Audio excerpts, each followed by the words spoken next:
welcome to 50 Shades in Grey. So with me today, I have the aptly named Martin Makepeace from the house that we went into last year.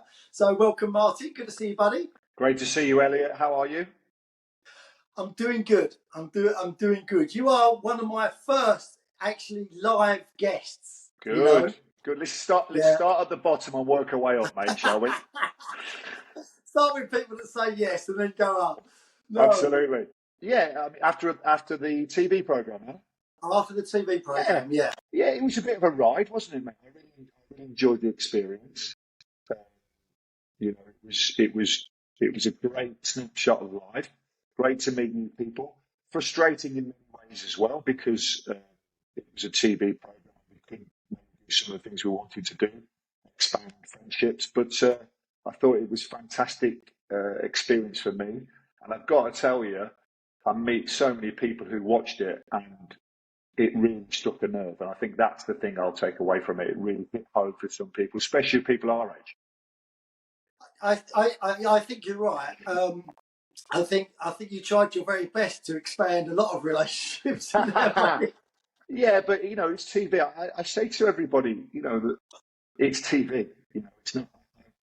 Exactly. People come up to me and say good things and bad things. I go, listen, it's TV. We were all put in there for a reason. And the reason was because we fit a certain criteria.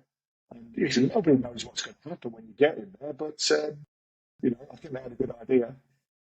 Yeah, what I found really not strange about it, but you realise coming out is that it is basically you're doing real life acting without realising that you're doing it, because you're playing a part without realising what your part is, but they know your part. I mean, it's fascinating.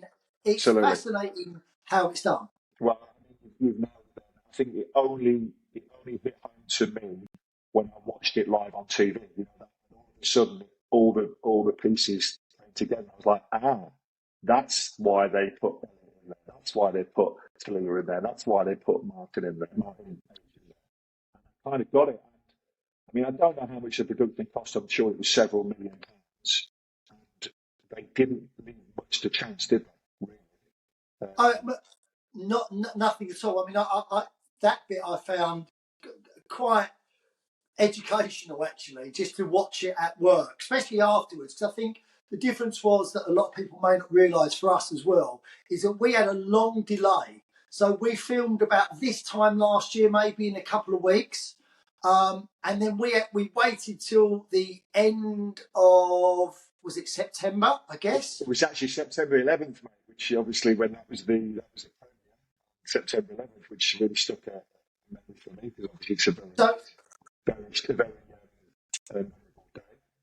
But yeah, the funny thing was, I kind of forgot about it. I know this sounds a bit strange, but exactly. We came back from shooting it in Chichester or wherever it was in West Sussex, and literally I went straight into summer, and very busy in Ibiza in the summer, kind of busy, and busy partying. And then I kind of forgot all about it. And I actually thought that because they never did any promo until about a week before, did they?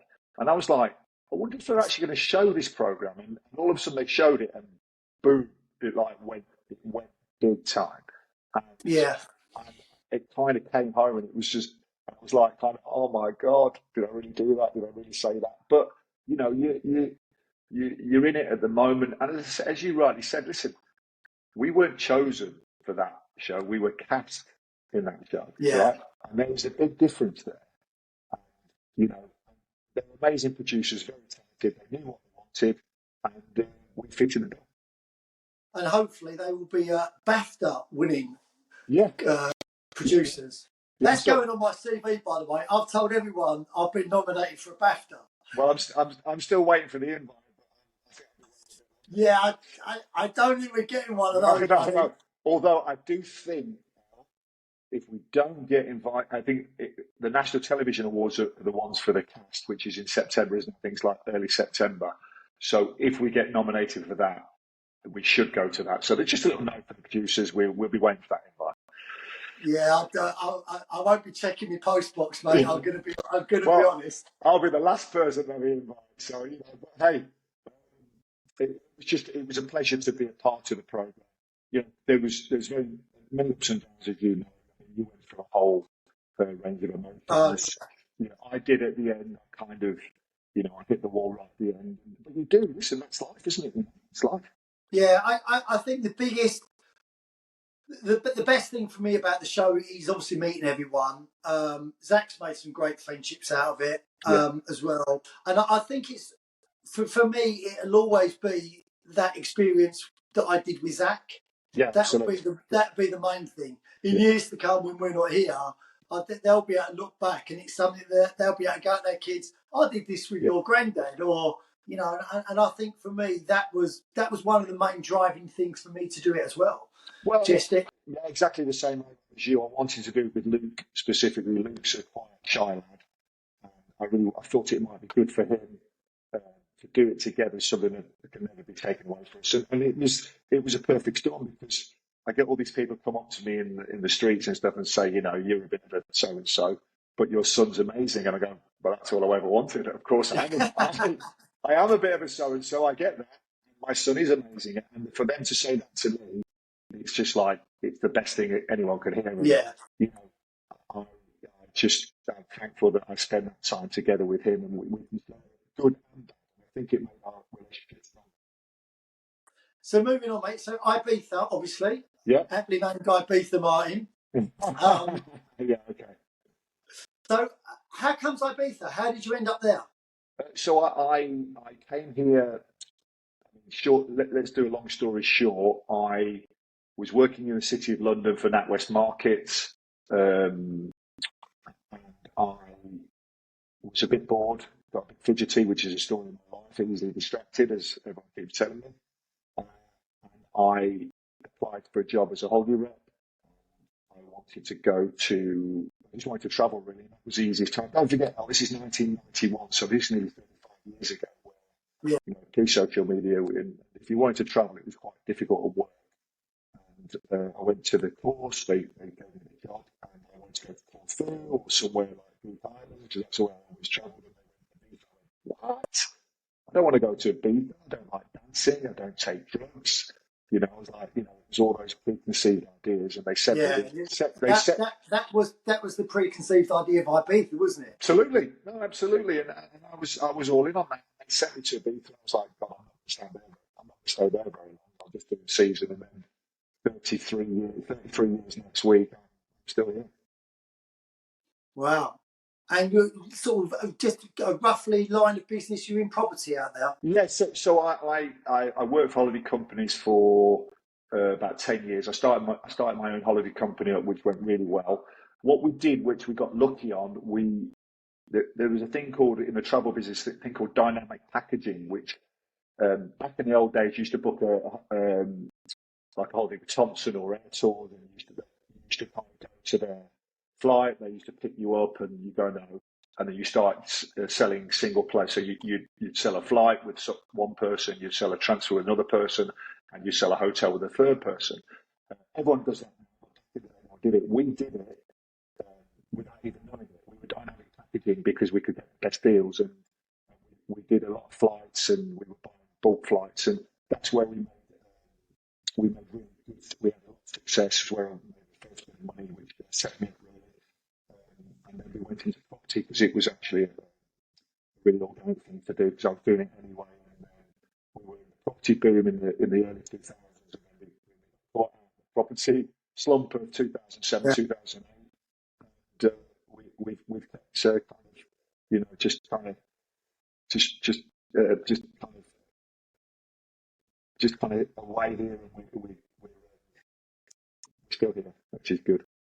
Oh, good. So obviously met someone with that person for a while, and then had two children, and then found yourself single. What was that like? Yeah, so I met my kid's mum over here in '94. We were together nearly 25 years, actually. And I think we both took it apart. The kids took us, and I think a lot of couples. I've got a lot of friends as well where the kids take over and you kind of lose a little bit of romance in your life. Yeah, If you're not careful, then you have to you drift apart. And I think that just happened to us. And you know, again, easily distracted, which unfortunately is my kind of but sorry, mate, but don't you think that because we've spoke about this a lot, and I've had a lot of messages about this as well, that being together that long. I mean, I've never had a 25-year relationship, but you must change as people an awful lot over that time as well. yeah, absolutely. But, you know, some people change together, some people drift apart. Yeah, You know, I've learned a lot in the last 2 or 3 years. I've learned more in the last 2 or 3 years about relationships than I did in the previous 25. So I think I took it for granted a little bit. Um, my ex-partner's an amazing person. She's a wonderful person, great mum. But we just drifted apart, and you know, if the fire goes out, it's very tough to get the fire started again. And I think you just and children kind of get in the way. It's not an excuse, but your children, then you start coming around your children. Everything revolves around the children. yeah, You lose a little bit of romance, you lose a little bit of passion, and before you know it, you kind of you're going down a one-way street, and it's tough. yeah, So you know, listen, I learned a lot about myself when I split up with the kids' mum. It was really, you know, to split. My kids were only 11 and 14 when we split up as well. It's tough age. And I've got to tell you, that when we told them, we sat down and told them as a family, that's probably the hardest thing I've ever done in my life, to tell your kids that you're actually splitting up. And the one thing that was always my thing was waking up with the children. You know, you wake up with the kids, you go downstairs, the kids are there, you know, and you see them first thing in the morning.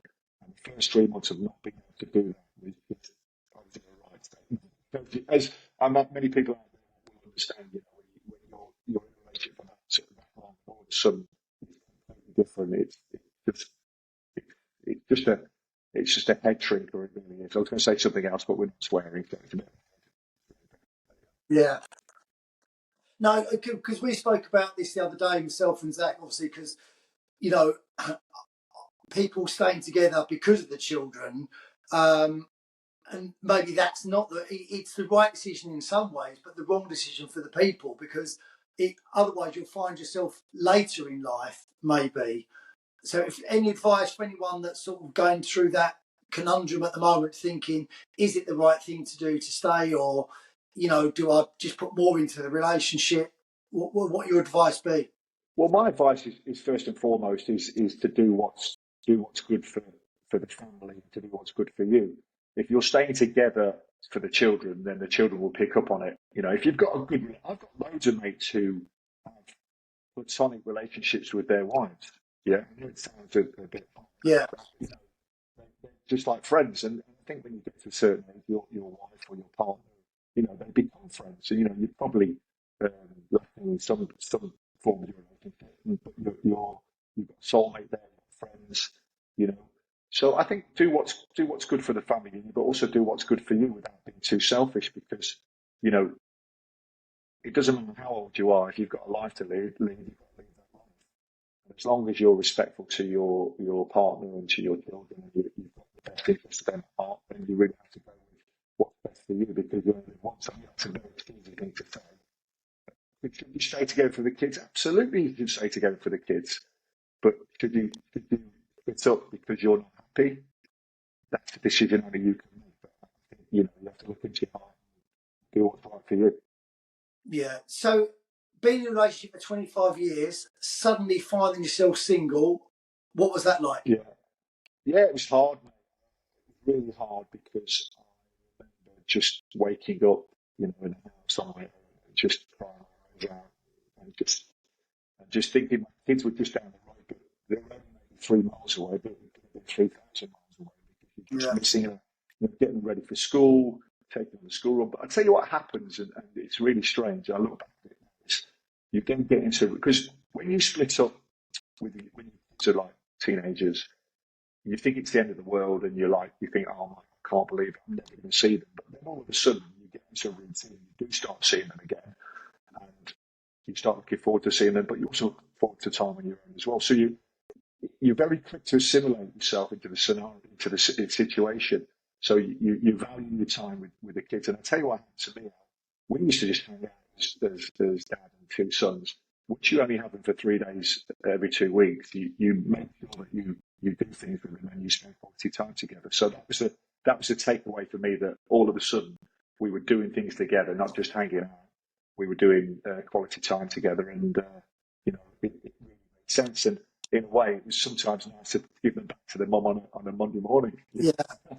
Because that's what I found, is that to some degree, and it sounds a bit strange, but you become a different sort of parent, and I wouldn't want to say a better parent, but because you're got sole responsibility for that time when they're with you, you do more. I think where at other times you can both rely on each other to think, oh, they'll do that, or the kids are with their mum, the kids are with their dad. But when you've just got them on their own, I think that you're more precious about the time, aren't you? I don't know if you found that. Yeah, absolutely. We, when you got them all the time, you take it for granted. When you only got them for 3 days every 2 weeks or 4 days every 2 weeks, then you make sure you make the most of it, and you absolutely treasure those moments as well. When we split up, in my mind, I said, all my life now is about the kids. Until they don't want me anymore, that was it. Right, I never say no to the kids. Well, with a reason, you know. If my ex asks me to do anything, it's a yes straight away, as long as it's reasonable and not, off the scale. So, I would say, for those 3 or 4 years after we split up, I dedicated my life to the children. I think that was my kind of payback, if you know what I mean. I think Yeah, I was the one that split the family up because certain situations. So my kind of responsibility then was, I'll be the best father I can be. I'll always say yes. Kids come first, no matter what. Because they go up and go away, don't they? As you know, with Zach. I'm not letting him go. He just No, doesn't know. no, no, no. He keeps trying to leave. Yeah, but you know yourself with Zach. I mean, I know you and Zach are unbelievably close, but he's got his own life now. Does his own things. It's totally different to when he was Oh, 14 and he needed you. My kids are 16 and 19. It's a completely different. yeah. Our relationship, actually, he's probably my best friend as well. Yeah. Which is great, and we'll go out together, and and it'll be like friends, and we've got more of that relationship, which is hard sometimes when you have to do your things as a dad and say, hold on a minute, you can't be doing that because he's bigger than me now, so that's harder. Right. Here's a question for you: do you think your child can be your best friend? Yeah, but I do, but I think there are caveats with that. And what I mean by that is, even your other best friends, you know each other's weaknesses and strengths. And I think because sometimes, and I think that's the same with your children as well. If they're your best friend, there are certain things where you think they're my best friend, but I'm still your dad. So Exactly. I mean, I've got this principle where I see a lot of people say, "Oh, my kid's my best friend." I actually don't believe they can be your best friend because you're their father, right? Or you're their mother. They could be close to you. They can be, of course they're your friend, but they're your son. They're your blood.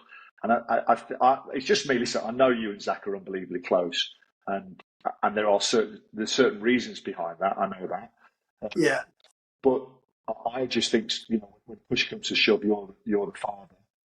I've got friends of mine whose sons are now the father, the father's now the son, if you know what I mean.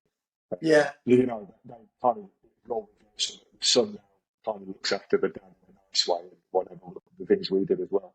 So I get that we're always unbelievably close to our kids. Well, a lot of us are. Some of us are not able to be. I'm not so sure they can be our best friend. yeah. Throw a grenade into No, son. I hear what you're saying. So finding yourself, finding when you started dating, what was that like? Was it because obviously, did you find the scene had changed from when obviously you was a holiday rep and it was probably incredibly easy to suddenly being older and thrust into single life and trying to date?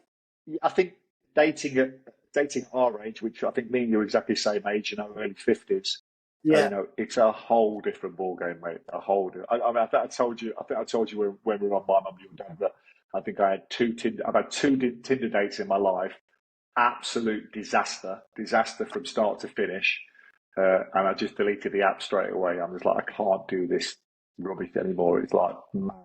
I think I'm an old fashioned guy. I like to meet someone in a bar, chat, eye to eye contact, have a little bit of a banter and flirty banter. Was it flouter?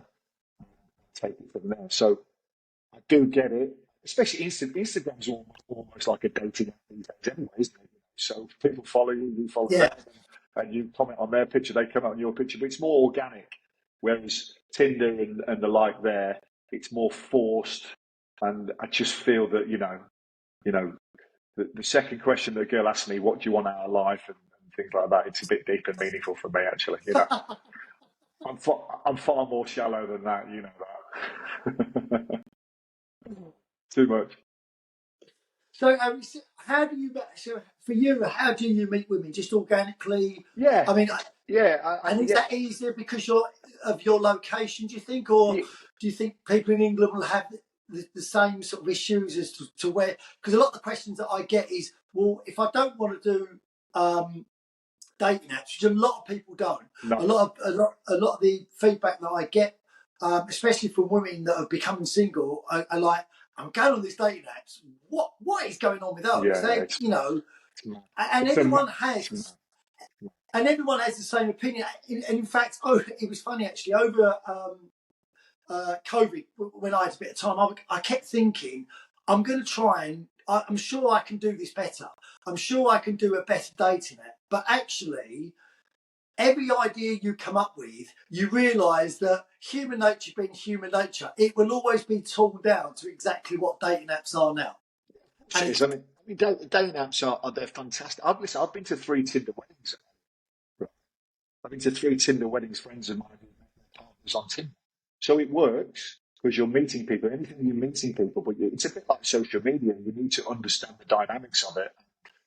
For every 20 people that you could make contact with, you might hit a chord with one of them as well. So I mean, it's a wild west out there. I mean, to go back to your previous question, how do I meet people? Uh, I meet right. There's two. Tinder weddings. Yeah, yeah. Weddings are always going to meet people, bridesmaids, or even mother of the bride these days, or grandmother of the bride. Um, no, so it's so beef is a double-edged sword for me. You meet a lot of people, but do you meet suitable people? Probably not. And that was one of the reasons why I wanted to go into the My Mum and Dad house, because I wanted to meet those so-called normal people. I don't mean that in a nasty way, but you're nice, normal No, people who who lead a very normal life. You don't get that over here. Also, you get a bit of a transient population, so you might have a short-term relationship, but realistically, short term's great, but all we're looking for is a soulmate and a lifelong partner. It's very tough to meet that over here as well. So it's great to meet people. Also, the last two people I've had a relationship with have always lived away from Ibiza, so you find yourself in a long distance relationship, which is really tough. You've it got you is hard. you Yeah. fly you're flying every other weekend to meet people, and that means you're away from the family, you're away from the business, and I just want to meet someone who lives next door but one who wants to come We're round. not too close. Too, there is too close now. You could be in each other's pockets all of the time as No, I well, can't. isn't it? No, I can't do that. And I tell you, I don't know about you, Al, but the one thing that I'm worried about is I'm enjoying being on my own. Right? I like being on my own, and that's a worrying thing because that's not very conducive to have a relationship. What about you? Exactly that. Yeah, I mean, we spoke about this myself, me and Zach, the other day um, on the first show that we did, and I actually like being single because some of the feedback that I get from Instagram is if I do anything to do with being single, I'll get people saying, "What's wrong with being single?" Yeah, And it's like nothing's wrong with being single. I actually love being single, but I think single why it suits me, single is for a certain type of character. And going back to your people meeting people through Tinder and getting married, I think there's certain types of characters that that works for. And for me, I'm like quite self-centered, single-minded. I can be stubborn. So all those traits, I think they You also forgot make. selfish, mate. You forgot selfish. No, not selfish, definitely. No. I look, but I think those things, because I think if you're happy being single, you need to be quite a strong character, and strong characters tend to have those traits about them as well. I think they. Yeah, yeah, no, absolutely. I mean, I think we're on the same page. I mean, I think one of the good things about me and you as a friendships group is that we're very similar, me and you. The bad thing about me and you is we're very similar, me and you. So Yeah, because I'm like that as well. Listen, I my problem is I invite someone. Say I invite someone for the weekend. They come and stay within the house, and we have a couple of days. Within 2 days, I'm fidgety. I want my own space again. I'm not being rude, but I tend to then kind of go into myself because I like my own company. I'll go upstairs and read a book, and they go, well, "Have I done something wrong?" It's just, I've got to compromise, and it's whether I'm prepared to compromise. And I think the bottom line is when you meet the right person, you will compromise. I think yeah. that's the bottom line, because if you don't want to compromise, then probably that person's not for you.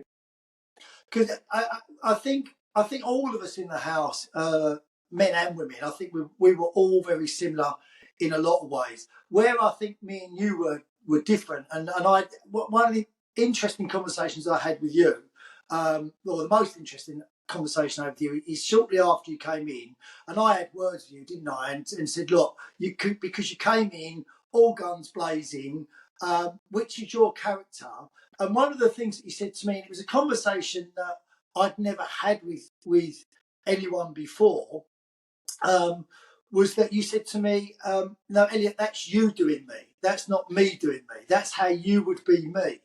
And it was quite interesting because I think it was to do with me. I think one of my, because of my job, if you're going to date a teacher, you're not going to be going to the best restaurants in the world. Let me tell you that. And I think probably that's probably a weakness of mine. Is I was always, or I am always, because I find that now, always a bit worried about, like, well, if that guy's got a load of money, they're going to go with them. And that, so when you came in, that probably ruffled my feathers, because you're going, come on, my beefer, come on, my boat, and it's only because I can't offer that. So it was probably, I felt, being honest, probably you feel a little bit threatened by it. Yeah. And especially where in Essex is a very affluent area, so you do get that a lot, and people are drawn to that, and I know that Yeah. people are drawn to that because I've experienced that a lot, and not in any bad way, because people want a comfortable life, which I totally get. People do want that, so I think I felt threatened in that way. But what you said to me was, this is how I do things. So is that part of your character when you go in? Do you find that's a good thing or a bad thing for you? I think on reflection, and when I look back at the show, and you come in large in it and things like that, I think that's my environment that I live in right here. Yeah, it's kind of that type of place where you are a bit of a big balls, and I've got this. I think on reflection, it wasn't the right time or the right place because it wasn't the right thing. And I think that was my mistake, because when I walked into the house, I was expecting everyone to be like me, which I don't know why, but I think it's just what the environment I live in. I suppose it's like if you live in Southend, or you live in Essex, or wherever, excuse me, or you live in a part of Essex and you walk into a bar and it's all like-minded people, you're kind of rubbing people up the wrong way just for a bit of fun. And I think in hindsight, I probably would go a little bit softer. But yeah, it is part of my character. And I said to you on the day, I remember the conversation, because Yeah, you weren't happy with me. And I said, Elliot, listen, I make no apologies. You're right. I worked 30 years, had a couple of nervous breakdowns, family broke up, worked, 15 hours a day.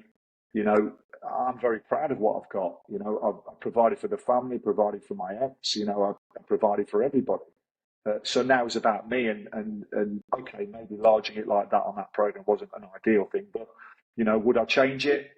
Yeah, but hey, you know, it is what it is. And I think if I did it again, I'd probably do the same thing because it's part of my character, you know. So, To be you honest, know, mate, it's made me understand those sort of characters more and be a lot more tolerant of them, because it's, you know, where before it probably got my back up really quickly, and it was probably more out of my own issues with it because I yeah. couldn't do that.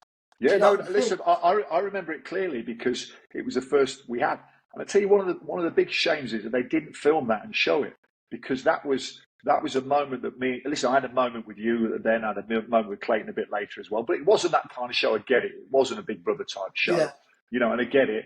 But I thought sometimes that show might have been the relationships between the boys and the boys on boys and girls on girls. You know what I mean? It could have been a bit like that as well. But as I said, I don't.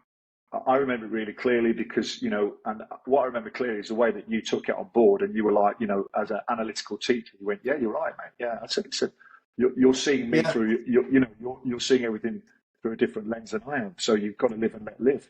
It doesn't mean you have to like it, Al, at all. Listen, you don't have to like it. You don't have to I, like anything. It just means you have to kind of made me understand it. understand it. Yeah, of course it is. Yeah, no, exactly. And also, you know, what's money anyway? Listen, there's always someone with a pound more than you and a pound less than you. You know, it's what you do with it that's the most important thing. So, you know, I'll say now, when are you coming to Ibiza? And when we're going out on the boat, I said it then, I'll say it now, I'll say it next year. So get yourself over, mate.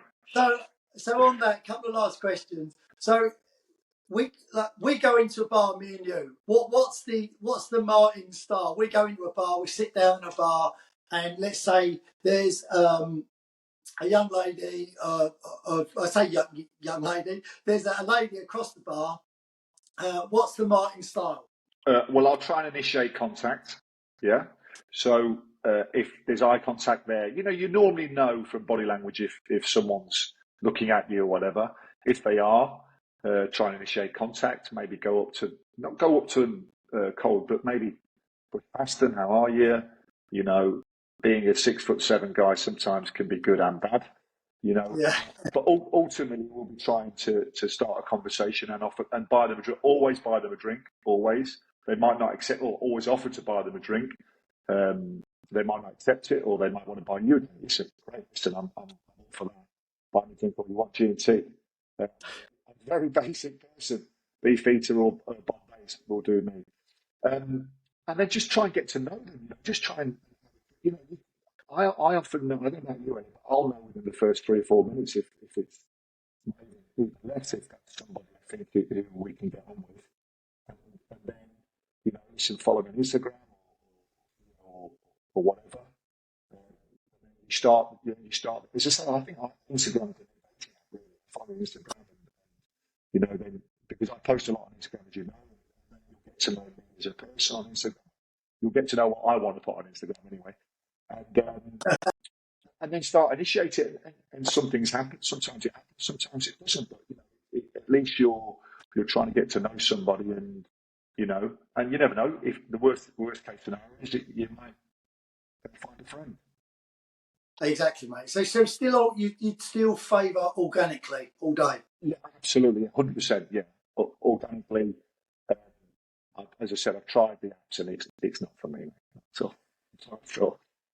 I mean, but So I do meet a lot of people, so I'm quite lucky there. So, you know, I'm quite a gregarious person. I meet a lot of people, so you never know. Hopefully, there's someone out there for me. I'm sure you do. So last question. So where are you in your life now, mate? 54, single, quite happy being single, semi-retired, trying not to work as much as possible. Definitely still looking for the person to spend the rest of my life with, but not prepared to compromise, and I don't want to settle either. So if I do find that person, great. And if I don't, I'll just crack on. Oh, listen. Thank you so much for joining us, mate. I really thoroughly enjoyed it, and I'm hoping me and Zach are going to get out and see you and Luke soon. Yeah, listen, Luke's desperate to see Zach because I've got to say, Luke said to me that he just loved Zach so much, and coming from Luke, Luke doesn't say those type of things very. Oh, He doesn't that's say too those. nice. He doesn't say those things, you know, very often. In fact, I don't think I ever heard him say it before. And he said, I think the feeling's yeah, mutual as well, mate. and I think for them to listen, me and you'll argue as we always do, yeah, and we'll joust a little bit over horns, and then we'll have a drink and have some fun. the kids can get together, and it's all about the children. They can have a great time. So listen, we'd love to see you. I look forward to that. Cheers, buddy.